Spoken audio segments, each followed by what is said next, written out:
Today we're going to learn about systems of linear equations. We're going to start by reviewing the systems of linear equations you learned to solve back in like Algebra 1 or first grade or whatever. Maybe some of y'all may have learned this in kindergarten. Alright. If I tell you to solve by substitution,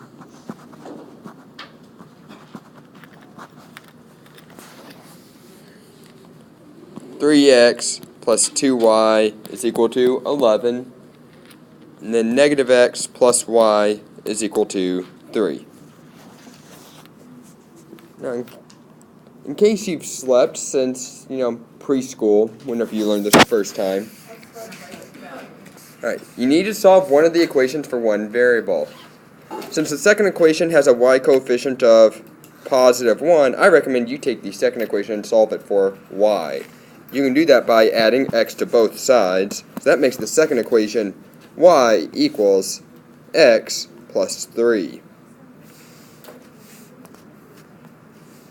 So that means you take your first equation and rewrite it.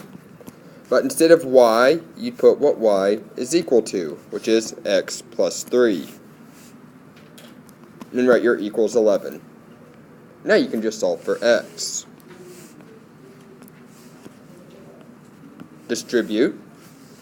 So you'd have 3x plus 2x plus 2 times 3, which is 6, is equal to 11. So now if you combine like terms, 3x plus 2x is 5x.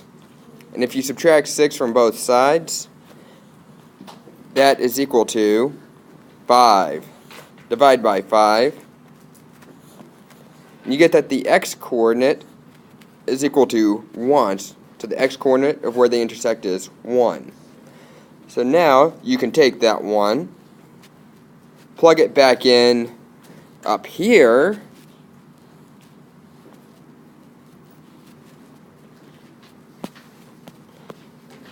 you can plug it back into that y equals x plus 3, but instead of x plus 3, it'd be 1 plus 3. And that tells you that the y-coordinate is 4. So these two lines intersect at the point 1, 4. Solve the following system by elimination. 3x minus 4y is equal to 1. 2x plus 3y is equal to 12. Now, in case you've forgotten, what you need to do is get the coefficients in front of one of the variables, either the x's or the y's, into what we call opposite coefficients, meaning the same number but one's positive and one's negative. If you notice, the y terms are already opposites, one's negative and one's positive, so you just need to get them into the same number. Since they're 4 and 3, since coefficients are 4 and 3, the least common multiple is 12. So if you multiply the negative 4 by 3, you'd get negative 12y. And if you multiply 3y by 4, you get positive 12y. But what you do to one thing, you have to do to everything. So for the first equation, multiply everything by 3. So 3x times 3 is 9x. 1 times 3 is 3. And for the bottom equation, multiply everything by 4. So 2x times 4 is 8x. And 12 times 4 is 48. Now, if you notice, since the y's are opposite coefficients, one's negative and one's positive, if you add them together, 9x plus 8x is 17x. Minus 12y and plus 12y, those cancel out. 3 plus 48 is 51. Divide by 17 to solve for x. And that tells you the x-coordinate is 3. So now you pick one of these equations to plug the x back into. It does not matter which one you choose. I'm going to choose the second one. So instead of 2x, it'd be 2 times 3 plus 3y is equal to 12. 2 times 3 is 6, plus 3y is equal to 12.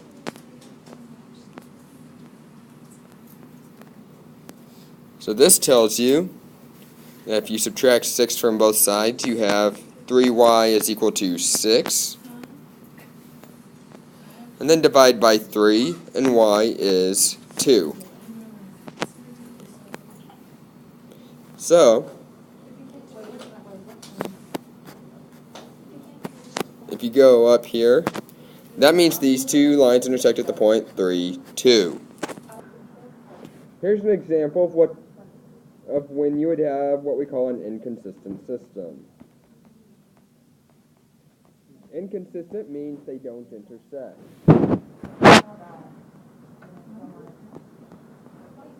I'll tell you to solve this system of equations. 3x minus 2y is equal to 4 minus 6x plus 4y is equal to 7.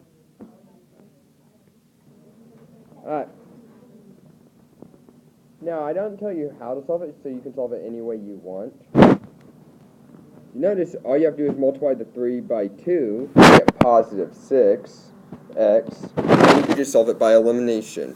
But what you do to one thing, you have to do to everything. So minus 2y times 2 is minus 4y, and 4 times 2 is 8. So now we can add these two equations together. Minus 6x plus 6x, those cancel out. 4y plus minus 4y, those cancel out, so we're left with 0. And 7 plus 8 gives you 15. That technically leaves us with 0 equals 15, which we know is not true. At least not in this universe.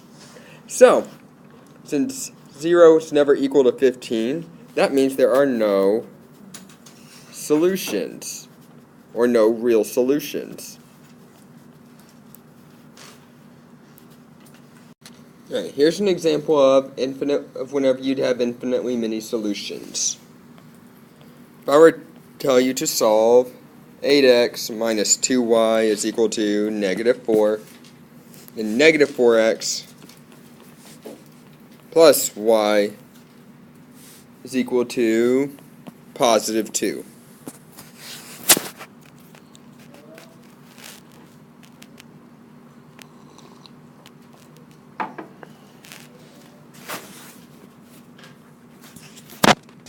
Alright.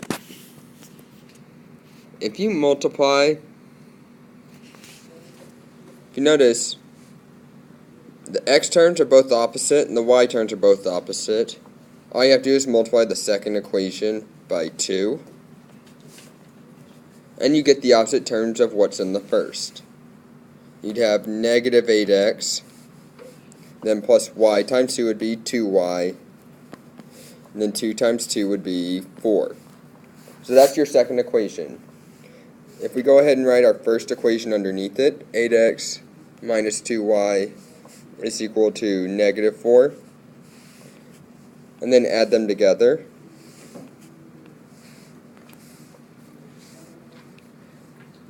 And when we add them, the x's and the y's cancel out, so we're left with 0. 4 plus negative 4 is also equal to 0. Since you have the same number equal to itself, that is what we call infinitely many solutions.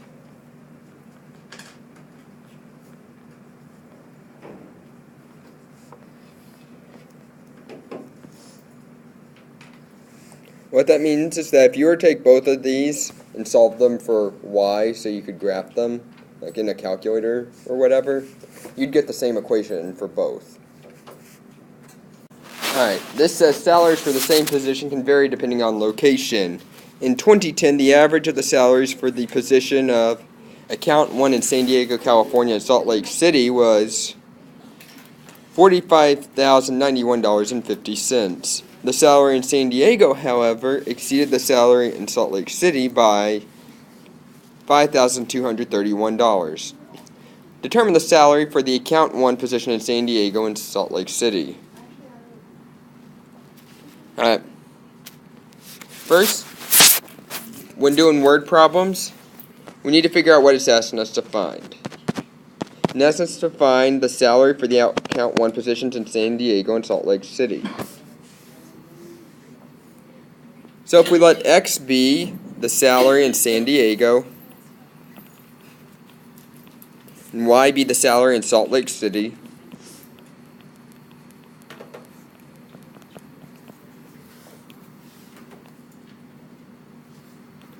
then it says the average up here, says the average of the salaries was $45,091.50. So if we average the salaries, that would give us $45,091.50. I don't like fractions, so if we multiply these by 2,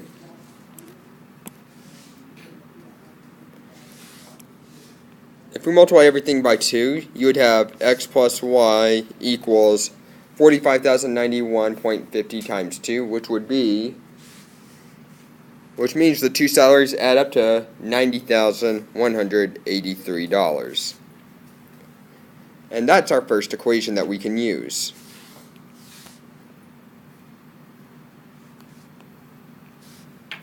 Alright, if we scroll back up real quick, it says the salary in San Diego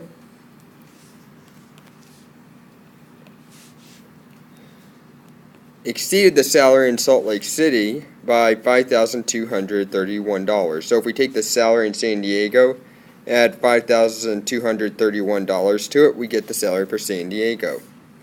So if we subtract y from both sides, we have our second linear equation, x minus y equals $5,231.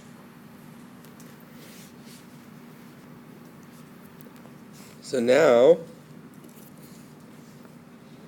we can go ahead and try to solve our system of linear equations. If we line them up, we could do elimination. So if you notice, the y's are already opposite coefficients. One's positive 1, the other one's negative 1. So if you add everything together, x plus x is 2x. The y's cancel out. And if we add the constants, 90,183 and 5,231, that would give us 95,414.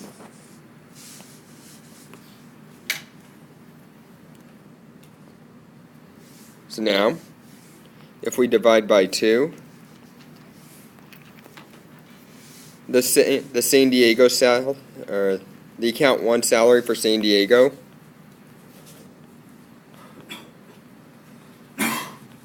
would be $47,707.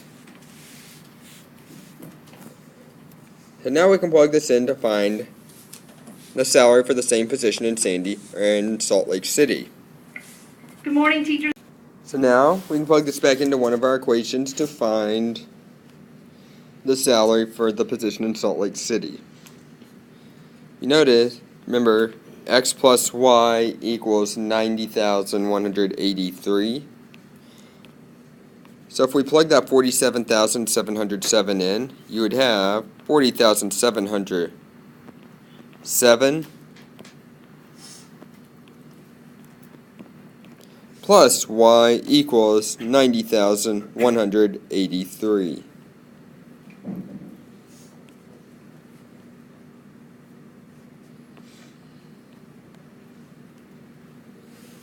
So if you subtract this from both sides,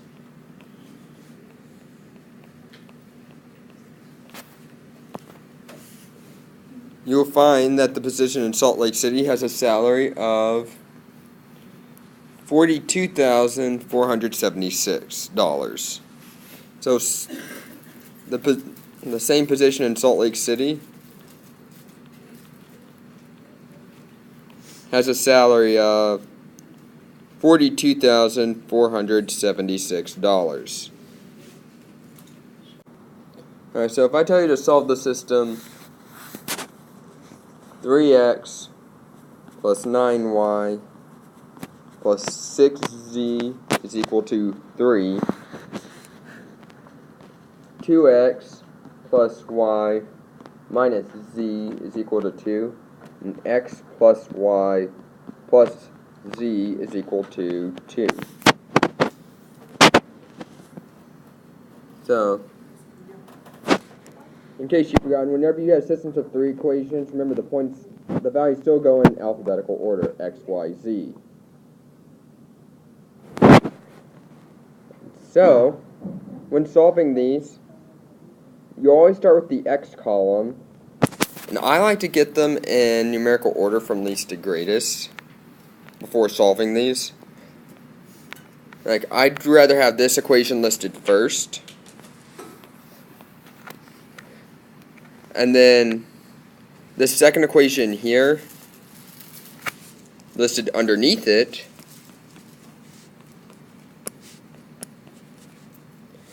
And then list the first equation up here, list it third.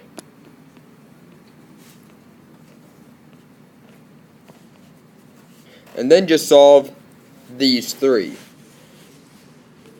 And the way you do that, alright, you need to get to work, you first start with the first 2 equations right here. And you start with the x terms in those 2 equations. Notice this coefficient is positive 1, so to get it to where it's a negative 2, you would multiply everything by negative 2. So once you multiply everything by negative 2, you can add it. Alright, so for instance, that x term that has a positive 1, if you multiply it by negative 2, that would give you negative 2. Plus 2 means the x terms would cancel out. The y term multiplied by negative 2 would give you negative 2y, plus y would give you minus y. Multiply the z term by negative 2, that'd be negative 2z, then add it to the second equation. So negative 2z plus minus z would be minus 3z. Then 2 times negative 2 would be negative 4. Plus the 2 in the second equation would be equal to negative 2. We're going to do the same thing for these 2 equations. Alright. If you now, to cancel out equations 2 and 3, cancel out the x terms, that's a little bit tricky. Multiply everything by negative 3 for the second equation to get it to be a negative 6, and if you multiply everything in the third equation by positive 2, that would make it positive 6. And then you can add it. So like 2 times negative 3x in the second equation would be negative 6x. 3x times 2 in the third equation would be positive 6. Add those together, those would cancel out. So y times negative 3 is negative 3y. 9y times 2 would be 18y. Negative 3y plus 18y would be 15y. Now, negative z times negative 3 would be positive 3z. 6z times 2 would be 12. Positive 3z plus 12z would be 15z. Then 2 times negative 3 would be negative 6. 3 times positive 2 in the third equation would be positive 6. Negative 6 plus 6 gives you 0. Now you see how we have a system of 2 equations right here? That should be a lot easier to work with.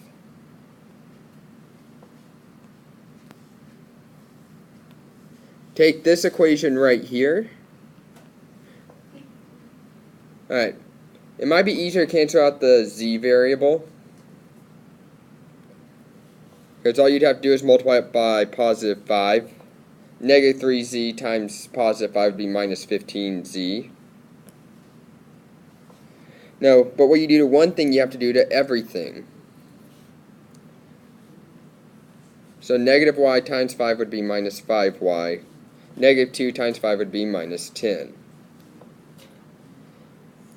Add everything together, and the z's would cancel out. And the 15y plus minus 5y would be 10y. 0 plus negative 10 would be negative 10. Divide by 10. That tells you that the y coefficient would be, or the y coordinate would be negative 1.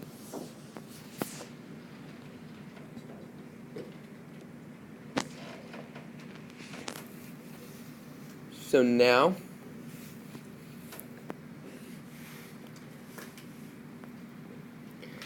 you pick one of these equations.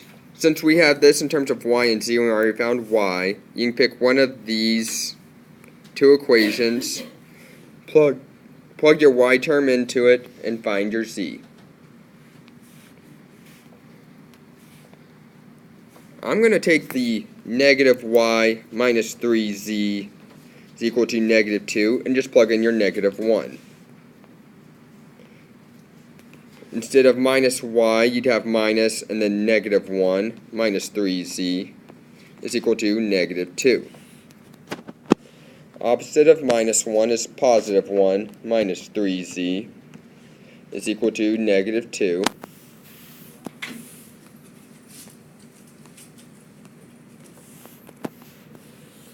Notice, so if you subtract 1 from both sides, that'd be minus 3z is equal to negative 3. And if negative 3z is equal to negative 3, that means z is equal to positive 1. Now that we have the y coordinate and the z coordinate, we can go to one of our three original equations, plug both our y and our z in to find our x term.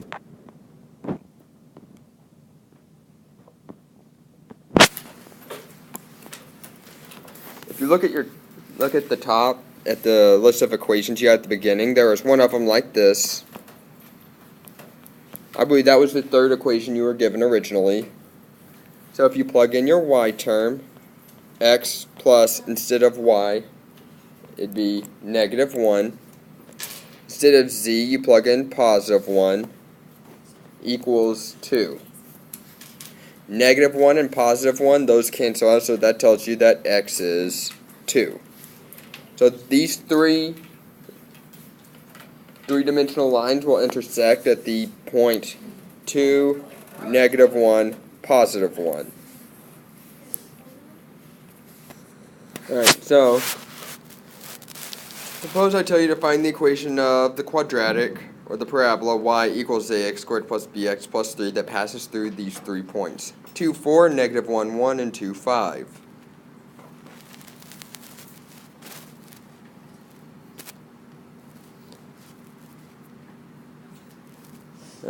You can start off. You have what the x and y terms are for the first point, or actually for all 3 points. So if you plug those in, you have, instead of y equals, you'd have 4 equals a times, instead of x squared, it'd be 2 squared plus b times 2 plus c, which would be 4 equals 4a plus 2b plus c. Now if you do the same for the next point, negative 1, 1, you would have 1 equals a times negative 1 squared plus b times negative 1 plus c, which would be 1 equals, negative 1 squared is just 1, so it would be 1a, or just a. And then b times minus 1 would be minus b plus c.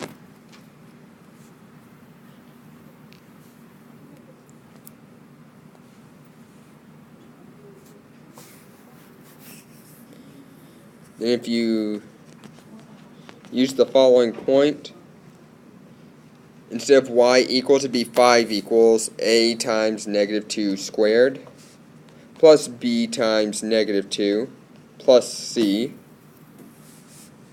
or 5 equals 4a, and then and b times minus 2 would be minus 2b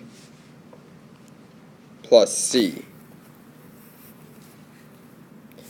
Oh look, we have 3 equations we could solve for a, b, and c.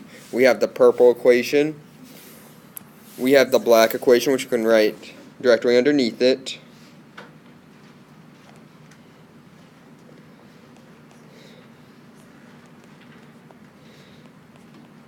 then we have the blue equation.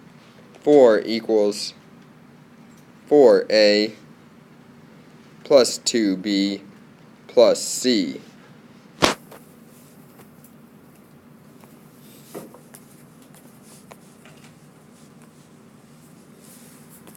Look, now we have a system of 3 equations. We can solve this for a, b, and c respectively. Right. So now, it might be easiest to start off by eliminating the c term because they're all the same coefficient. If we multiply the first equation by -1 and this distribute it, or just add it to b and c, or add it to the second and third equations, I mean, you'd have 5 times -1, which is -5. Add it to the second equation, so you had -5 plus 1, which is -4. Then you have 4a times -1, which is -4, plus a would be minus 3a. Then -2b times -1, which is positive 2b. Then plus negative b would be positive b. Then negative c times -1 would be minus c, and plus c, those cancel out. If you would do the same to the third equation, -5 times -1 would be -5, plus 4 would be -1. -4a times -1 would be positive 4. Or -4a times -4a times -1 would be -4. A plus 4 would be 0, so the a's would cancel out. The minus 2b times -1 would be positive 2b. Plus 2b would be 4b. And then the c's terms would cancel out. Oh look, if we take this term here, or this equation here, we could go ahead and solve for our coefficient b.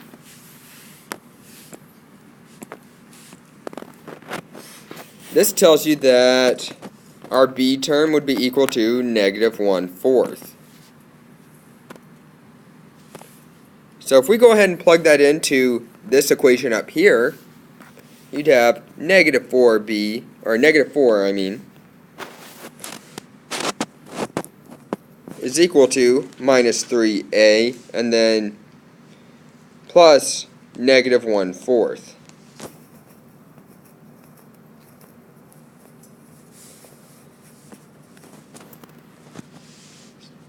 So now, we want to rewrite that -4 equals -3a minus 1/4. If we want to add 1/4 to both sides,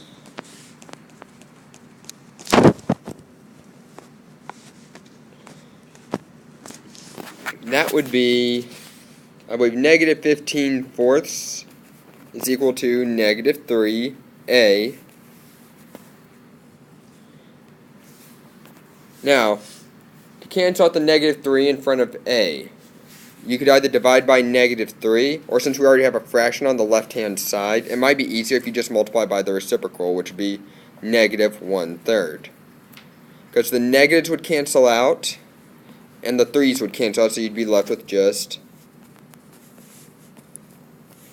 a, and then what you do to one side, you have to do to the other.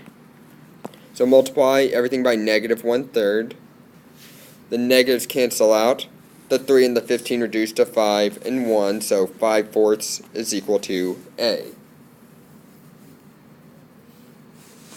Now you can plug your values for A and B into one of the equations.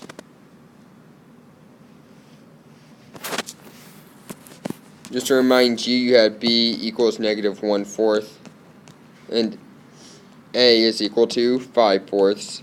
So if you plug those into one of the three equations you got, remember one of the equations was 1 equals A minus B plus C. So I'm going to go ahead and use this equation because it looks like the most simple to deal with. So you have 1 equals, instead of positive A, it'd be positive 5/4. Then minus B, so it'd be the opposite of negative 1/4, which would be plus 1/4. Then plus your coefficient C.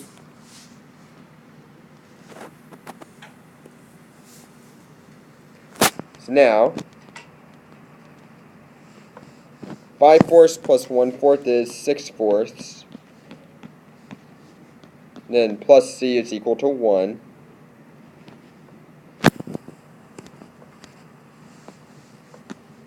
So, remember 6/4 reduces to 1/2, or 1.5. So subtract 1.5 from both sides.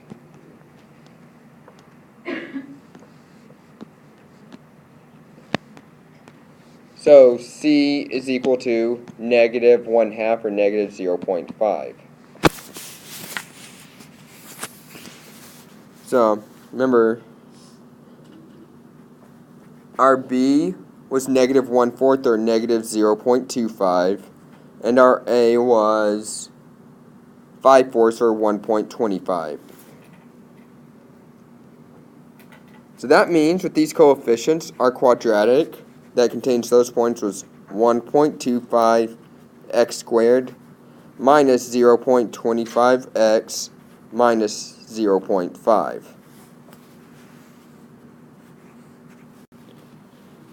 For this example, it says an animal feed is made from 3 ingredients: corn, soybeans, and cottonseed. 1 unit of each ingredient provides units of protein, fat, and fiber as shown in the table. How many units of each ingredient should be used to make a feed that contains 22 units of protein, 18 units of fat, and 18 grams of fiber?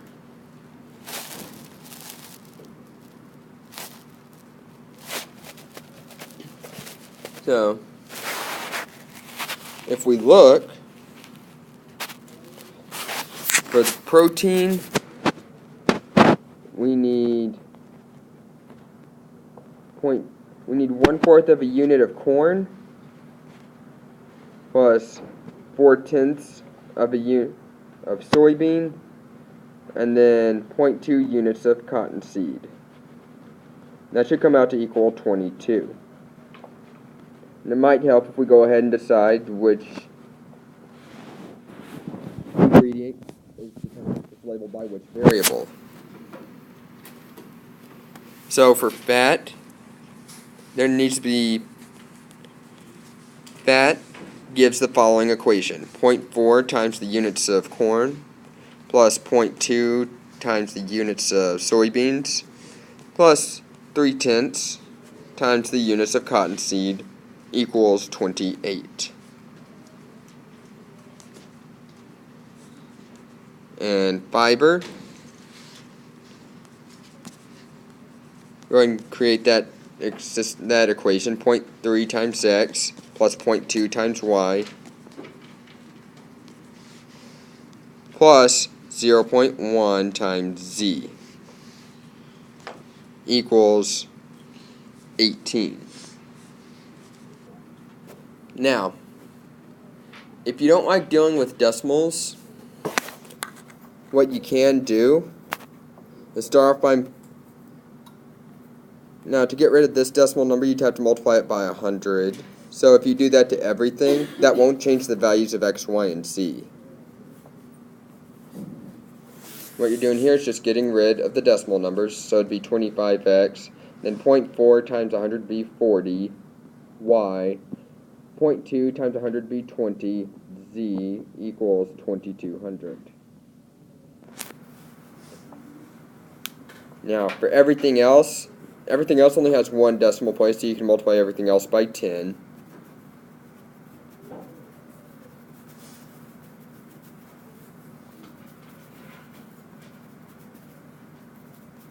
So that would give you 4x plus 2y plus 3z equals 280. And then 0.3 times x would be 3x. Then 0.2y times 10 would be 2y.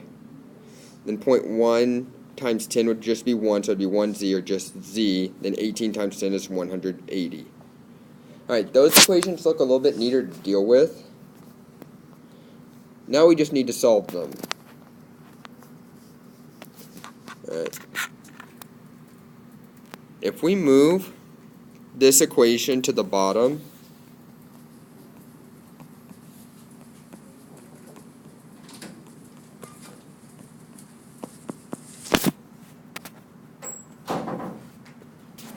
alright, what I notice is that if you look at the y terms, those would probably be the easiest to eliminate. Because if you multiply the first equation by -1 and add it to the second, then if you multiply the first equation by -20 to add it to the third, that would get rid of the y variables. So negative 4x times, or 4x times -1 would be -4x, add it to the second equation, so -4x plus 3x would be -x. Then 2y times -1 would be -2y, plus 2y, those would cancel out. So now the z terms, 3z times -1 would be -3z, plus z would be -2z. So -x minus 2z equals, multiply the 280 by -1, that'd be -280, plus 180 would be -100. Now you have to do that to the third equation. So 4x times -20 would be -80x, added to the third equation.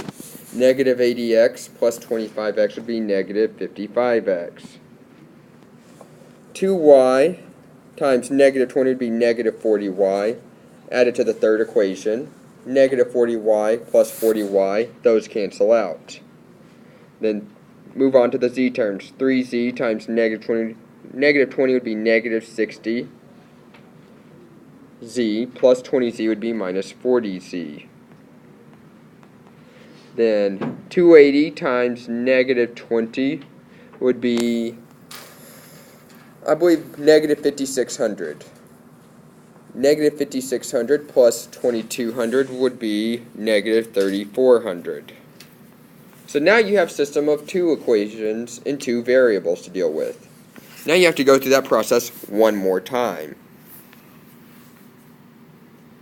It might be easier if you take the first equation. You notice the z terms, those might be easier to cancel out. So if you multiply the first equation by -20, add it to the second equation, you have -x times -20 would be positive 20x, plus -55x would be -35x.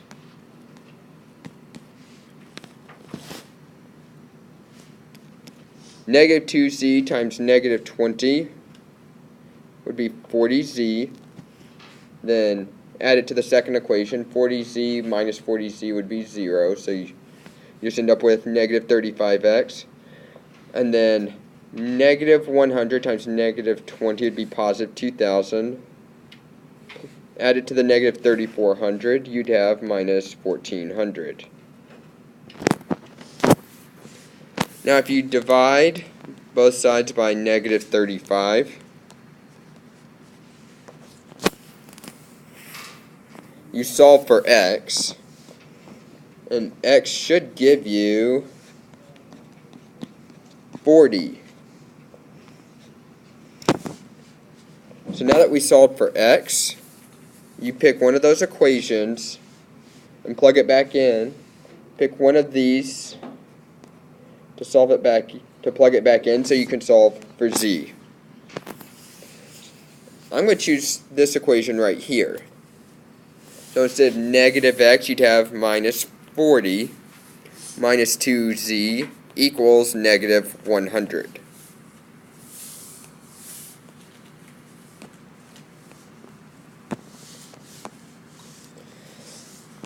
Now if you add 40 to both sides,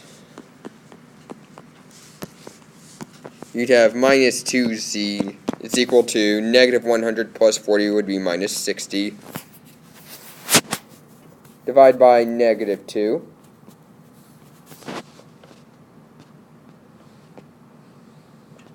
That tells you that z would be 30.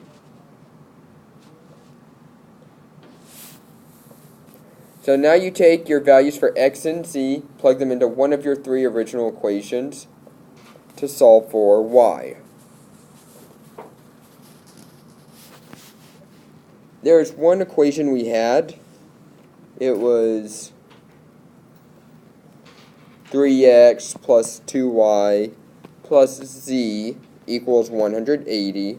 Since it has the smallest numbers, I'm going to choose that one just because, keep it as simple as possible. So if you plug in your x term, your value for x, which is 40, you have 3 times 40 instead of 3x, plus, we're trying to find y, plus, instead, our z was 30 equals 180. 3 times 40 is 120, plus 2y, plus 30 equals 180.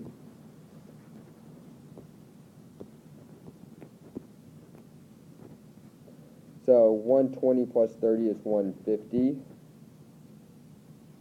plus 2y equals 180. That tells you 2y is equal to 30, and y is equal to 15. So to tie this in to the context of our original problem, it requires, since x was 40, x was corn, so it requires 40 units of corn.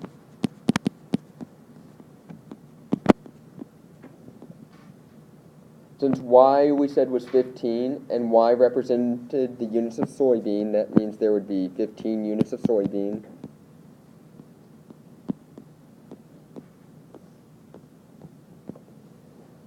And since z was the number of units of cottonseed, they need 30 units of cottonseed.